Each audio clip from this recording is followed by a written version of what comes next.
Dear students of class 12, আমি তোমাদের integrals of special forms এর পার্ট 20-তে চলে এলাম।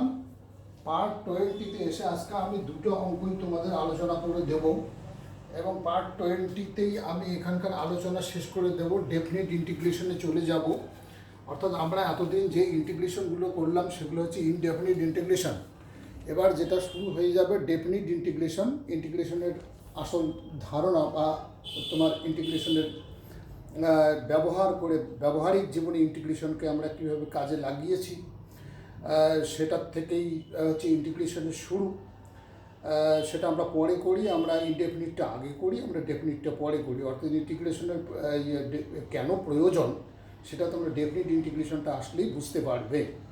তো যাই হোক, আমি এখানে আজকে তোমাদের আলোচনা করে দেব 19 নম্বর অঙ্কটা। এখানে তোমাদের সংক্ষিপ্ত উত্তরধর্মী 19। একটু অঙ্কটা অন্য টাইপের বলে আমি মানে একটু এই অঙ্কগুলোতে একটু মানে সোজা, কিন্তু অনেক সময় মনে হয় যে অঙ্কটা বোধহয় কঠিন হবে আর কি।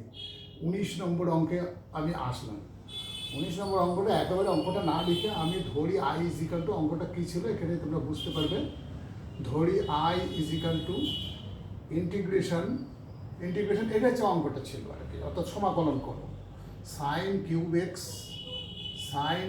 X divided by cos to the power 2/5 x, এই হচ্ছে তারপরে ডিএক্স। এই ছিল তোমাদের অঙ্কটা আর কি। তো বিষয়টা খুবই সোজা, কিন্তু চেহারাটা দেখলে মনে হয় যে এটা কি ঝট করে পারা যাবে অঙ্কটা। অ্যাকচুয়ালি কিন্তু তোমার বেশ সোজা, কিন্তু একটু হয়তো ওই তোমার যে ইয়েগুলো আসে, ঘাতগুলো আসে, সেই ঘাতগুলো একটু অদ্ভুত টাইপের আসে, ভগ্নাংশ টাইপের ঘাতই থেকে যাবে।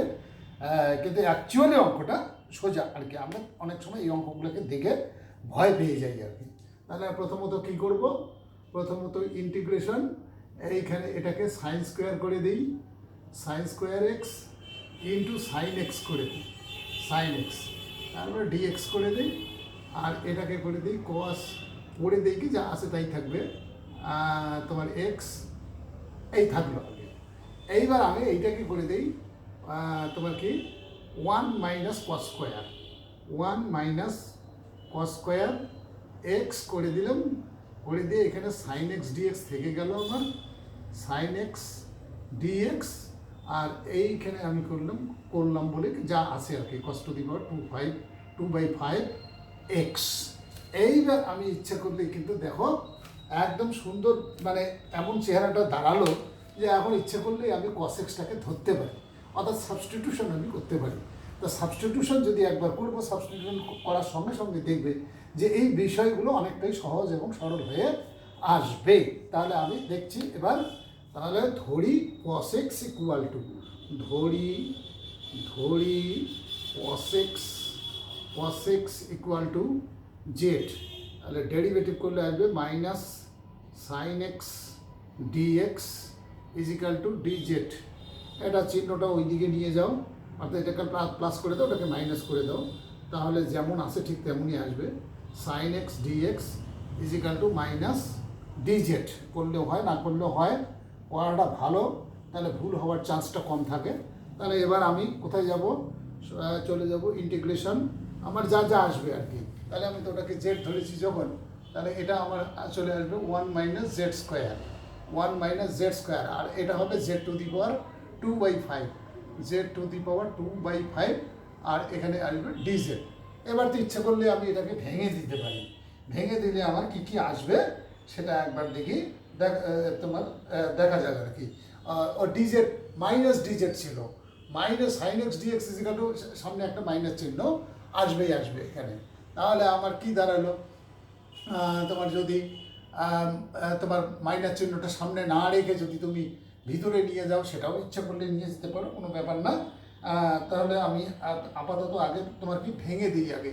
তাহলে করি এটাকে মাইনাস ইন্টিগ্রেশন, এটা হবে তোমার 1 divided by Z to the power 2/5, আর এটা হবে minus Z square divided by Z to the power 2/5, আর এখানে হবে তোমার ডিজেড, এখানে হবে ডিজেড।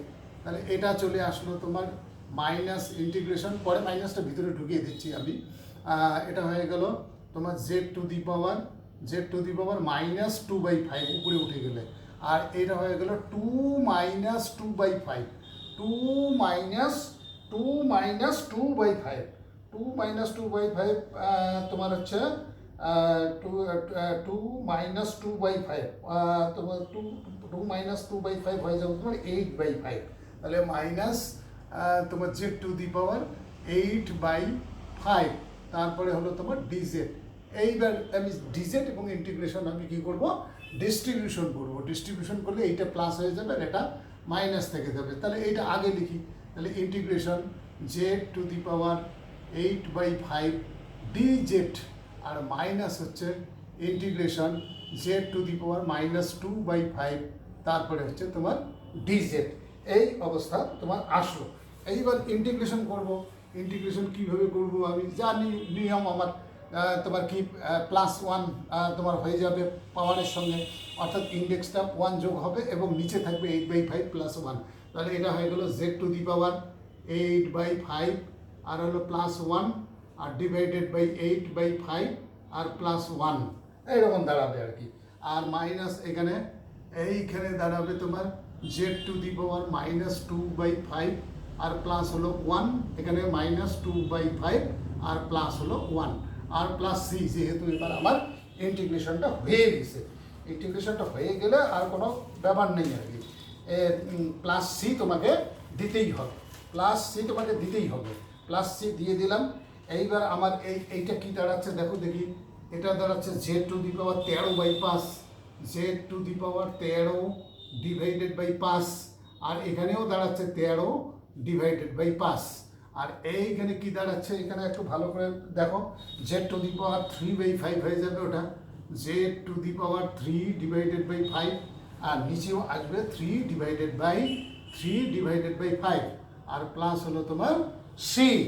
এইবার এইটাকে যদি আমি একটু অন্য আকারে লিখি, 5/13 লিখবো এটাকে, 5/13, আর এটাকে Z to the power 13/5, Z to the power 13 divided by 5, আর এইটাকে লিখবো 5/3 লিখবো, আর জেড টু দি পাওয়ার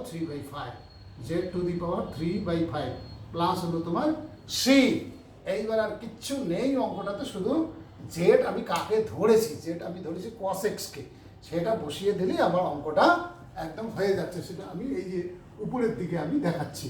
আচ্ছা, তাহলে ইকুয়াল টু, এইবার আবার দেবো ইকুয়াল টু 5/13 ইকুয়াল টু, এটা হবে 5 divided by 13, 5 cos to the power কত আছে 13/5 এক্স, আর -5/3 cos টু দি পাওয়ার কি ছিল 3/5 ছিল, 3 ডিভাইডেড বাই 5 এক্স, আর প্লাস হলো তোমার সি।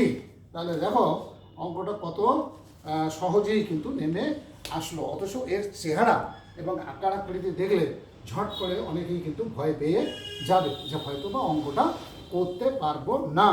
এবার আমি চলে যাচ্ছি আর একটি অঙ্ক তোমাদের আমি দেখিয়ে দিচ্ছি। সেটা হচ্ছে তোমার অঙ্কটা ঠিক এইরকম, আমি একেবারে অঙ্কটা স্টার্ট করেই দিলাম, স্টার্ট করে দিয়ে তোমাদের বলে দিচ্ছি যে অঙ্কটা কী ছিল।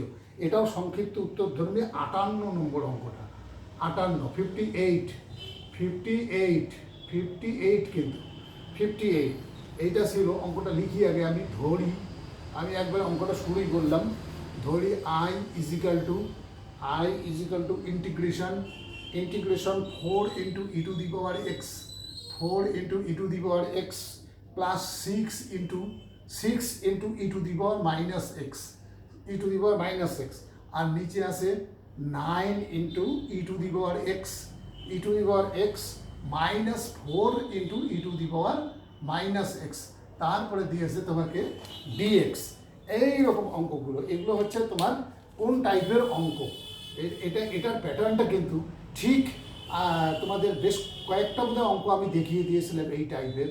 অর্থাৎ তোমার কি এল এল ইন্টু এই যে তোমার পুরোটাকে লিখবো মানে তোমার কি না উপরের অংশটাকে ধরে নেব এল ইন্টু এটা প্লাস ডিডিএক্স না M into plus M into d dx এটা ইজিক্যাল টু হচ্ছে এটা, অর্থাৎ উপরের অংশটাকে উপরেরটাকে আমরা কি ধরবো এইটারই একবার একটা কনস্ট্যান্ট ইন্টু এটা প্লাস হচ্ছে আর একটা constant into ddx of this, অর্থাৎ এই যে নিচের অংশটা তোমার হচ্ছে যেভাবে আমরা করতাম আর কি, অর্থাৎ ওখানে আমরা সাইন এক্স এবং কসেক্স দিয়ে অঙ্কগুলো করেছিলাম, এইখানে হচ্ছে e⁻x এবং e⁻−x, কিন্তু অঙ্ক করার কায়দা একদম সেম, একদম একই।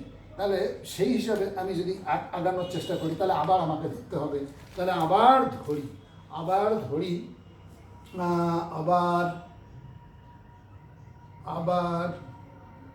ধরি এটা বড় হবে একটু অঙ্ক, তোমার 4 into e⁻x 4 into e⁻x plus 6 into e⁻−x is equal to L into 9 e⁻x minus 4 e⁻−x আর তারপরে plus M into ddx of কি তোমার 9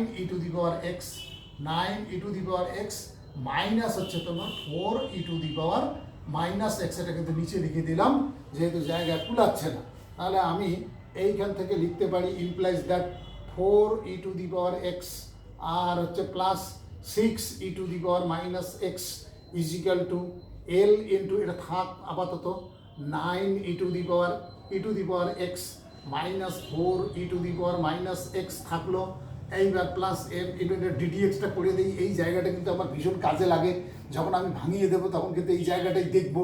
তাহলে ডিডিএক্স অফ দেখো তো কী আসবে, ওটা 9 e⁻x আসবে, 9 e⁻x আসবে, আর এইটা সামনে একটা মাইনাস চিহ্ন আসার জন্য প্লাস 4 হয়ে যাবে, প্লাস 4 e⁻−x। এইবার e⁻x আর e⁻−x এদের সহগগুলোকে আলাদা করে দাও, তাহলে এখানে আমি পাচ্ছি 9l e⁻x আর এইখানে পাবো মাইনাস 4l e⁻−x, এইখানে পাবো প্লাস 9m e⁻x আর এইখানে পাবো প্লাস 4m e⁻−x। এবার e⁻x এক জায়গায় করো, e⁻x তাহলে 9l plus 9m 9l plus হচ্ছে 9m e⁻x আর এইখানে প্লাসটা আগে রাখো, প্লাসটা আগে রাখলে তোমার কত হবে 4m -4l আর হচ্ছে -x। এইবার এটাকে আমরা একটা অভেদ হিসাবে ধরবো, অভেদ হিসাবে ধরে ঠিক ওখানকার কায়দা এখানকার কায়দা ওখানে সাইন এক্স কসেক্স দিয়েছিল, এখানে e⁻x এবং e⁻−x দিয়ে আছে, কাজেই অসুবিধা হওয়ার কোনো কথা নয় বা না বোঝারও কোনো কথা নয়। আইডেন্টিটি হিসাবে ধরবো, তাহলে উভয় পক্ষের কি করব, উভয় পক্ষের e⁻x এবং e⁻−x এর সহগ তুলনা এই পর্যন্তই আমি লিখবো, কিন্তু আমি আর বেশি লিখবো না। সহগ তুলনা করে পাই না কি লিখবে সেটা তোমরা লিখে দিও আর কি। তাহলে এখানে পাচ্ছি আমরা 9l plus 9m is equal two পাবো আমি 4, দেখো একদম পরিষ্কার 4, আর এখানে 9টা যদি কমন নিলে l প্লাস m একবারে করে দিলাম, এটা হচ্ছে 4/9। এইবার চলে যাও ওখানে 4m - 4l, এটাকে 1 নম্বর দিয়ে রাখতে পারো, 4l - 4mটা আগে 4m - 4l ইজিক্যাল টু এটা কত আছে, এটা আছে 6। এবার তোমরা 4 কমন যদি নাও, কমন নিয়ে নিচে নিয়ে যাও, তাহলে m - l ইজিক্যাল টু 6/4, কাটাকাটি করলে 3 আর এখানে 2 সমান 3/2 আমি এইখানেই লিখে দিলাম। তাহলে এইটাকে দিয়ে দাও তোমরা 2 নম্বর। এইবার কি করবে, এইবার l প্লাস m কত পেলাম, l প্লাস m পেলাম আমি 4/9 আর m - l উল্টোটা পেয়েছি 3/2, 1 নম্বর 2 নম্বর। এবার কি করব, 1, 2 সমাধান করব, আমি আর লিখলাম না, কিন্তু এই যে সমাধান লিখে আমি কিন্তু ডট ডট করে দিলাম। সমাধান সমাধান করলে কি হবে, এই যে দেখতেই পাচ্ছ তোমার এম আর এম তোমার এল আর এল কেটে গেলে 2m আসবে। তাহলে আমি 2m একবারে লিখে ফেললাম, 2m ইজিক্যাল টু, আর এইটা আর এটা যোগ হবে 4/9 এবং 3/2 যোগ হবে। তাহলে 4/9 প্লাস 3/2 যোগ করলে হবে তোমার যোগ করলে হবে 35/18। এটা হয়ে যাবে 35/18। এইবার যদি এম বাইর করতে যাও এখান থেকে, এম যদি বাইর করতে যাও, এমটা বের হয়ে যাবে তোমার 35/36। 35/36, এই যে দেখো এম এর মানটা আমি এখান থেকে পেয়ে গেলাম। এইবারে এক থেকে আমি আর পাইতে কিছু লিখলাম না, এক থেকে দেখো দেখি বসিয়ে দাও, মানটা বসিয়ে দাও। এল ইজিক্যাল টু পাওয়া যাবে, এল ইজিক্যাল টু পাওয়া যাবে 4/9 মাইনাস 35/36, 35/36। তাহলে এটা যদি আবার 36 লসাগু নাও, লসাগু নিয়ে তোমরা এখানে পাবে -19/36, -19/36, এই পাবে তোমরা এল এবং এম এর মান। এইবার আমাকে এই যে আইটাকে আবার ঠিক এইরকম হিসাবে, অর্থাৎ এই যে এখানে যে জিনিসটা ছিল, কি ছিল, এই যে ডিডিএক্সটা কোথায় কমপ্লিট করেছি, এই যে এখানে এই লাইনটার দিকে তাকিয়ে করবে, কিন্তু এই লাইনটার দিকে তাকিয়ে আমাকে এখন কাজ করতে হবে। এই লাইনটার দিকে যদি তাকাই তাহলে কি আছে, এম ইন্টু এই যে ডিডিএক্স করাই আছে, কাজেই তোমার এইখানেই হচ্ছে আমরা সুবিধাটা পাবো। তাহলে দেখি এবার, সুতরাং আই ইজিক্যাল টু আমি লিখে ফেলি, এখানে উপরের দিকটা মুছে দিতেই হবে, উপায় নেই, মুছে নিচ্ছি। তাহলে চলো দেখি, না আমার তো এই লাইনটা লাগবে, এই লাইনটা পর্যন্ত মুছে দিলাম, তাহলে সুতরাং আই ইজিক্যাল টু কি দাঁড়াবে, এবার দেখি, চলে যাওয়া যাক। সুতরাং আই ইজিক্যাল টু দাঁড়াবে এইরকম, সুতরাং কলমটা লিখছে না, সুতরাং আই ইজিক্যাল টু ইন্টিগ্রেশন একদম যা এসছে তাতে লাগো -19/36, তার সঙ্গে থাকবে 9e⁻x, আর থাকবে তোমার -4e⁻x, এটা থাকবে। তারপরে কি থাকবে, তারপরে থাকবে +35/36, এটা তোমার এম এর মানটা বসালাম 9e⁻x, ওই যে এটার দিকে তাকাবো, এই যে 9e⁻x, 9e⁻x, আর প্লাস হচ্ছে 4e⁻x এইরকম থাকবে। আর নিচে যা ছিল তাই থাকবে, নিচে কি ছিল, 9e⁻x, আর হচ্ছে -4e⁻x, এইটা ছিল, আর সঙ্গে ডিএক্সটা কিন্তু থাকবে।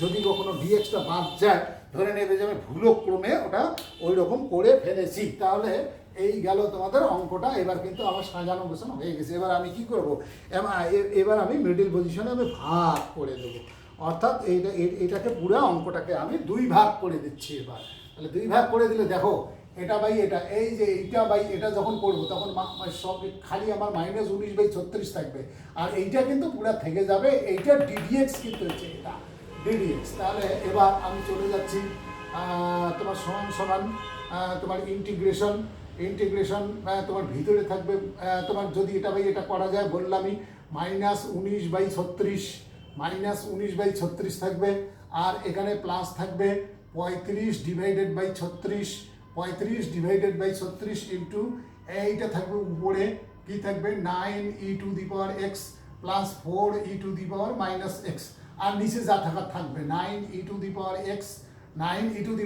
মাইনাস 4e⁻x, এইরকম থাকলো। তার সঙ্গে আমার ডিএক্সটা থাকবে, ডিএক্স। এইবার আমি কি করব, ডিস্ট্রিবিউশন করব। তাহলে ডিস্ট্রিবিউশন করলে ডিস্ট্রিবিউশন করলে এটা কেন, আর এই যে এটা তোমার বাইরে চলে আসবে, বাইরে মানে কনস্ট্যান্টকে বাইরে রাখো, 19/36 ইন্টিগ্রেশন হচ্ছে ডিএক্স, আর এখানে প্লাস হলো তোমার 35/36 ইন্টিগ্রেশন, এইটার ডিডিএক্স কিন্তু এটা। তাহলে আমি এবার কি লিখবো, সংক্ষেপে লিখবো, ডি অফ 9e⁻x -4 e⁻⁻x, আর নিচে থাকবে 9 e⁻x -4 e⁻⁻x, এইটা থাকবে আর কি। এখানে আর dx লেখার কোনো প্রয়োজন নেই। তাহলে এবার আমার তো ইন্টিগ্রেশন প্রায় হয়েই গেল। এবার অঙ্কটা করে দিতে পারলেই, তারপরে অ্যালজেব্রা করেছে নাকি তোমার বীজগণিত করেছে নাকি ট্রিগোনোমেট্রি করেছে সেটা পরের ব্যাপার, কিন্তু সেটা তোমরা করলে করবে, না করলে করবে না, কিন্তু এই পর্যন্ত করাটা অত্যন্ত জরুরি। তাহলে আমার কত হলো -19/36, 36x আসবে, আর এখানে 35/36 log of 9 e⁻x -4 e⁻⁻x, এইরকম প্লাস হচ্ছে সি। তোমার অঙ্কের উত্তর হয়ে গেছে। এখন একটা জিনিস লক্ষ্য করবে যে আমি যে অঙ্কটা করে দিলাম তোমরা দেখবে যে বইয়ের উত্তরের সঙ্গে মিলছে না। তাহলে কেন মিলছে না সেইটা করার জন্য এখানে আর কিছুই করেনি, লগারিদমের নিয়ম খাটিয়েছে, তার মানে অ্যালজেব্রা করেছে আর কি। তো সেটা কি করেছে দেখা যাক, আমি দেখিয়ে দিচ্ছি আর কি। তাহলে আমার আসলো এইখানে আমি এবার করতে পারি, একটা জিনিস করতে পারি, এটা হচ্ছে -19/36, তোমার এক্স রেখে দিলাম, আর এইখানে করলাম আমি 35/36, আর এইটাকে করলাম log 9 e⁻x -4 e⁻x। এটা তো করাই যায়, এটা করতে কোনো নিষেধ আছে? কোনো নিষেধ নাই। তারপরে করো -19/36 ইন্টু এক্স, আর প্লাস হলো 35/36, এইখানে করো log of এটা e⁻x-ই থাক, লসাগু নিলাম আর কি। তাহলে এখানে হলো 9 e⁻2x আসবে, আর মাইনাস আসবে কত? মাইনাস আসবে 4, আর প্লাস হলো তোমার সি। এইবার log m/n এর ফর্মুলাটা এখানে খাটানো যেতে পারে। তাহলে -19/36 ইন্টু হলো তোমার এক্স, আর এখানে হলো 35/36, আর এইখানে লিখতে পারি আমি log of 9 e⁻2x -4 একটা অংশ, আর মাইনাস হচ্ছে তোমার log of mod e⁻x আর একটা অংশ, আর প্লাস হচ্ছে তোমার সি। এখন log of ex আমরা কি জানি? log of e⁻x কিন্তু হয়ে যায় তোমার x হয়ে যায়, log of e⁻x হয়ে যায় x। এই জায়গাটাতে হচ্ছে কায়দাটা খাটিয়েছে আর কি। তাহলে তোমার এখানে -19/36 ইন্টু 19/36 ইন্টু হলো এক্স, আর এইখানে আসবে প্লাস 35/36 log of মডের ভিতরে লেখো 9 e⁻2x -4, এটা মডটা কমপ্লিট করে দাও, আর এইটাকে করো তোমার কি তোমার মাইনাস এক্সই তো আসবে, ওটা আসবে -x, আর প্লাস হলো তোমার সি। তাহলে দুটো মাইনাস এবারে এক জায়গায় করো, তোমার আসবে 54/36, এই দুটা, এই যে এখানে একটা এক্স আছে, এখানে একটা এক্স আছে, দুটো এক জায়গায় করো, অর্থাৎ দুটাকে যোগ করে দাও। দুটা মানে মাইনাস চিহ্ন তো থাকবেই, -36 আর 19 হয় তোমার 54, তাহলে 54/36, এই 54/36 তার সঙ্গে এক্স, আর এখানে 35/36, এটা এরকমই থাকলো, এটা আর কিছু হবে না। log of 9 e⁻2x -4, R plus হলো তোমার সি। এইবার এখানে একটু কাটাকাটি যায়, কাটাকাটি গেলে কি আসবে? একদম হচ্ছে তোমার 18 দিয়ে কাটাকাটি, এটা আসবে 3 আর এটা আসবে 2, তাহলে আমি পেলাম -3/2x, আর এখানে পেলাম আমি 35/36 log of 9 e⁻2x -4, R plus হলো তোমার সি। এইখানে এসে তোমাদের বইয়ের উত্তরটা দিয়েছে, আর আমার উত্তর হিসেব মতো ঠিক এইখানেই হয়ে যায়। কাজেই এই যে এতটা আমি করলাম, এতটা তোমাদের বইয়ের উত্তরটা মেলানোর জন্যই কিন্তু আমি করলাম, তাছাড়া করার কোনো প্রয়োজন ছিল না। তাহলে এই দেখলে তোমরা, আমি ইন্টিগ্রালস অফ স্পেশাল ফর্মস, তার মানে ইনডেফিনিট ইন্টিগ্রেশনের লাস্ট চ্যাপ্টারে বারবারই বলে দিয়েছেন যে এখানে অঙ্কের ভ্যারাইটি অনেক বেশি, এবং থিওরেম যখন আলোচনা করি তখনই তোমাদেরকে বলেছিলাম আমি যে দেখো এখানে কত ভ্যারাইটি, কাজেই এখানে একটু সময় বেশি লাগবে, এবং পুরোটাই কিন্তু আমি ডিটেলস আলোচনা করে দিয়েছি। এখন তোমরা যদি সেটা লক্ষ্য করে যদি কিছু অঙ্ক করার চেষ্টা করো, দেখবে যে তোমাকে পড়াশোনার উদ্দেশ্য অন্তত সাকসেস হবেই হবে। তাহলে আমি আজকে তোমার এই পার্ট 20 শেষ করে দিলাম। এর পরের দিন থেকে আমি ডেফিনিট ইন্টিগ্রেশনে চলে যাব।